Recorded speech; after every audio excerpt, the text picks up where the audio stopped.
TG-16, baby. Woo! Oh yeah.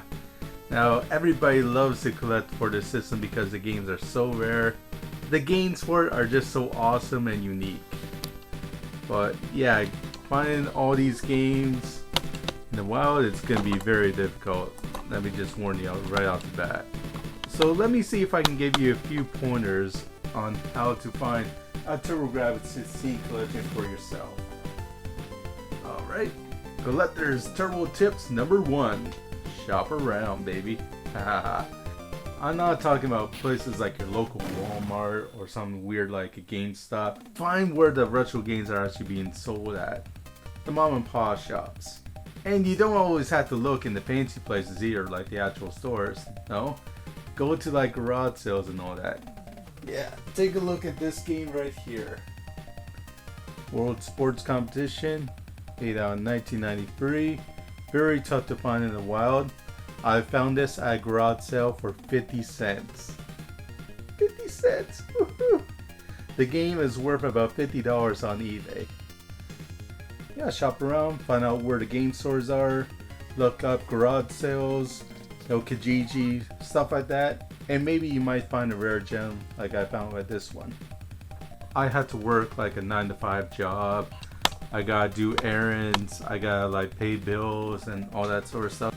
I don't know about you guys, but I don't have a lot of time to shop around and look for deals all the time. So your friends can really help you out.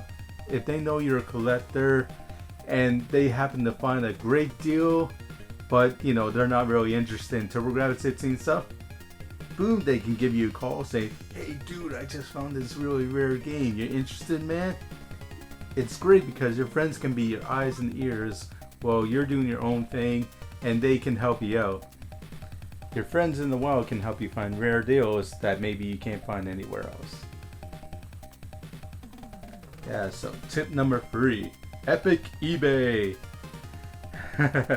Yeah, I know some people don't like using eBay because some of their prices can be rather high, but hey, eBay is still a great source to find information of what these games are actually going for. All you have to do is do a simple little eBay search and see what these games are being sold for.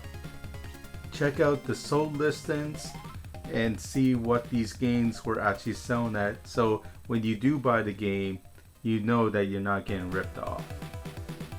I know a lot of people like Patty Spunk, they don't like to use eBay because some of the prices on there could be astronomical, but the occasional deal can slip through.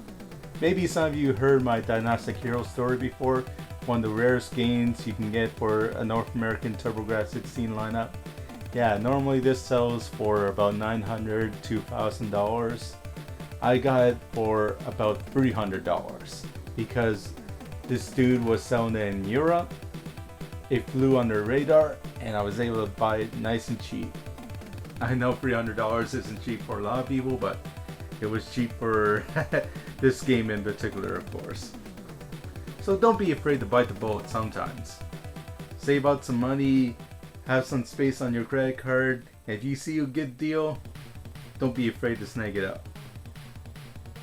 Yeah, Sinistron, I can't believe this game went for about $140 recently on eBay. But how many times do you actually see it in the bots either?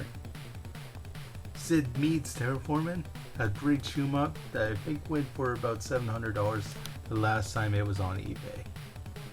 But hey, I say, if you're scared off by some of those prices, don't buy these games on eBay. No. If you're a collector, look and see what's actually cheap on eBay.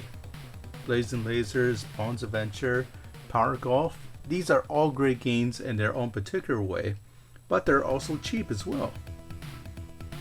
That's how I completed a lot of my collection when searching on eBay, is to see which games were going for the cheapest. eBay has a nice feature where you can check out the lowest prices as well as the highest. eBay is a great way not only to find games you couldn't find anywhere else, but it's a great way to find games cheap that you wouldn't expect. Yeah, and eBay has another great feature. Say a rare game doesn't usually show up on eBay in a while. If it does eventually pop up, hey, they'll let you know and you can bid on it. Yeah, do your research and make sure you find out which games are going to be very tough to find, and when it does eventually show up on eBay, you know what it's actually worth and you actually know what you're willing to pay for it. Your deals. Oh yeah. So say you found like a cool game store, or you found like a place that has retro games. Well, be friends with the person. Yeah, let them know that you're looking for certain games that maybe only they can find in the wild but you can't. Remember, loyal customers get better hits. Look at the rarest game I have in my TurboGrafx-16 collection. Yeah, the infamous Magical Chase. It's awesome. But that's how I was able to get this game to begin with. The ordeals. Yeah, so I knew the guy from Toy Rat in Milton, Ontario. And yeah, it wasn't cheap, but I didn't expect it to be cheap either. I wanted the game, I threw it out in the cash, and yeah, he sold it to me. And now the game is worth like 3 times the amount I've actually paid for it. Yeah, the last time this was on eBay, it sold for $5,700, which is insane, but that's what these games are going for right now. Okay, and now my final tip for collectors out there is please protect your collection. Yeah, protect the gems, baby. Shelves are awesome. This little shelf here is able to hold my entire North American TurboGrafx-16 collection. Very cool. And even some PC Engine games out there as well. And looky here. Yep, I got Air Zonk, and I got a nice protected case. Woohoo!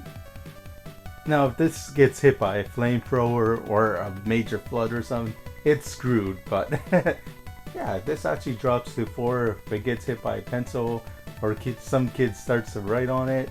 Yeah, it's at least a little bit protected. And that low extra insurance can go a long way. So expensive games need that extra love. And these are relatively cheap too. I think I was able to get 25 of these protected cases for about 40 bucks. Again, compare that to Magical Chase, that's not a big punch to my wallet. So yeah, protect your games. You know, don't let your nieces and nephew go all crazy and all. Yeah, kids are cute and kids are the future and everything, but kids are like destructive hobos that always drink a lot. You gotta be careful. You gotta watch them every minute and make sure that they're not using your Magical Chase as like a coaster or something, which could happen because the games are so small. So those are just 5 tips for TurboGrafx-16 collectors out there, or just collectors in general. The rules are the same if you're collecting for any system, whether it be a Sega Master System or original Nintendo, of course, which I got back here. So those 5 turbo tips again are shop around. Yeah, number 4, Friend Recon. Number 3, Epic eBay. Number 2, Do Your Deals. And number 1, Protect the Gems. Look how nerdy I am. I even written them down here. So hopefully that can help you out, and you can build up your TurboGrafx-16 collection today. You know, you want to have fun with the TurboGrafx-16. There's tons of great games for it. Lots of underrated classics. And yeah, Magical Chase is not only a very rare game, but it's also a very fun one as well. Don't be a Scrooge and just seal these games away in the vault. No, actually play them, enjoy them. And when your kids are not being little monsters, actually let them play it and enjoy them as well. Yeah, remember, it's not like collecting stamps or collecting coins or anything like that. Video games were meant to be played. And that's why it's so awesome to be a video game collector. And that's why I highly recommend it to anybody out there. It can be a great hobby. Not only do you have very rare collectible gems that are only increasing in value over the years, yeah, you also have a great sense of history at your fingertips. Collecting for the TurboGrafx-16 wasn't easy. It took about a solid 12 years for me to find all the games in the North American library. And that's because I didn't have doubts and say, okay, I need to get some money. I need to get some money to get that new pre-order for the Xbox One, or dump my money into other game systems that I knew I just wouldn't appreciate like I did with my nostalgic TG-16 collection. So I stuck with it. I didn't cave, I didn't cater. No, I said I'm gonna save up my money, I'm gonna have my credit card free. I know it can be a huge struggle, but stick with it and your games will only appreciate in value, like mine have. Yep, so happy hunting. This is Airzog World Champion, over and out. Yeah, thank you to As You Love Appears for that awesome character art. Yep, Dynastic Hero. Look at that.